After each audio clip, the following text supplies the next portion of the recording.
En este video hablaremos de el circo en la Edad Media.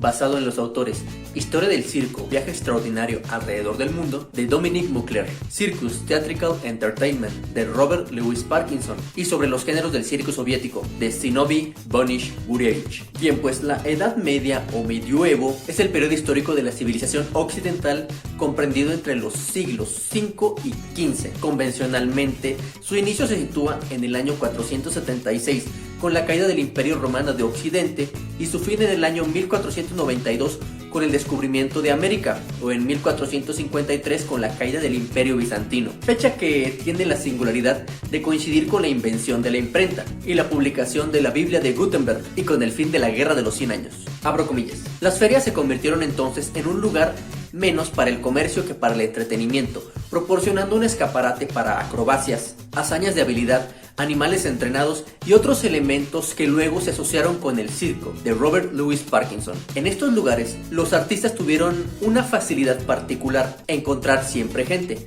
Y como después la gente pasó de boca en boca la noticia de que en las ferias se presentaban estos tipos de entretenimientos, y poco a poco en esta época ir a las ferias se convirtió en tradición. En estos lugares la acrobacia convivió junto con la comedia del arte. Por cierto, la comedia del arte o comedia del arte italiana es un tipo de teatro popular nacido a mediados del siglo XVI en Italia y conservado hasta comienzos del siglo XIX. Como género mezcla elementos del teatro literario del Renacimiento italiano con tradiciones carnavalescas, o sea, máscaras y vestuarios, recursos mímicos y pequeñas habilidades acrobáticas. En Mongolia, abro comillas, antes de que apareciera el circo profesional, aunque el desarrollo de la acrobacia en aquel país haya estado siempre influenciada desde el siglo XII por ciertos juegos como el nadam, el pueblo mongol es un pueblo nómada y es por lo tanto muy hábil en las artes ecuestres. Dominique Moucler, 2003, página 26. Por cierto, el nadam quiere decir juegos, es un tipo de festival tradicional de Mongolia. También recibe el nombre local de Erin Gurban Nadam, o los tres juegos de hombres, que consisten en la lucha mongola, carreras de caballos y tiro con arco, y que se llevan a cabo durante todo el verano en todo el país. Es muy importante reconocer la tradición que tiene la cultura de Mongolia respecto al trato a los caballos. A principios del siglo pasado, una persona llamada Elizabeth Kendall viajó a Mongolia para observar esta relación y observó lo siguiente, cita textual: para apreciar al mongol debe verlo a caballo, y de hecho rara vez se le ve de otra manera, ya que no pone un pie en el suelo si puede evitarlo. El mongol sin su caballo es únicamente la mitad de un mongol, pero con su caballo es tan bueno como dos hombres. Es un espectáculo verlo desgarrar la llanura, la brida suelta, el asiento fácil, como el vaquero occidental, pero con menos extensión. La acrobacia japonesa tiene la característica de ser un arte muy refinado. De hecho, estuvo en competencia con la acrobacia proveniente de China.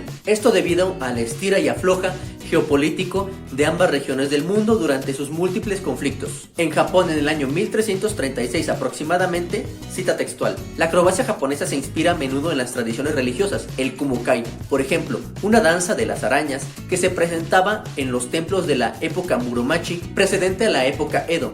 Entre los cuatro pilares del templo, que representaban a los 4 puntos cardinales, se tendían 2 redes entrecruzadas sobre las cuales danzaban los fieles, imitando los movimientos de las arañas. Dominique Moucler, 2003, página 29. Sin embargo, cuando los ejecutantes fueron arriesgándose más a realizar esta danza, comenzó a haber muchos accidentes, y esto no es muy agradable de ver en un templo o festividad religiosa, y por lo tanto esta práctica comenzó a caer en desuso. Y cuando aparecieron las carpas de circo, por las características de estas, era poco probable lograr la instalación de los implementos. Bien, eso es todo por este video. Si te gustó, te invito a compartirlo, suscribirte y darle like. Basado en los autores Historia del circo, viaje extraordinario alrededor del mundo, de Dominique Moucler, Circus Theatrical Entertainment, de Robert Louis Parkinson, y sobre los géneros del circo soviético, de Zinovy Bonish-Gurevich.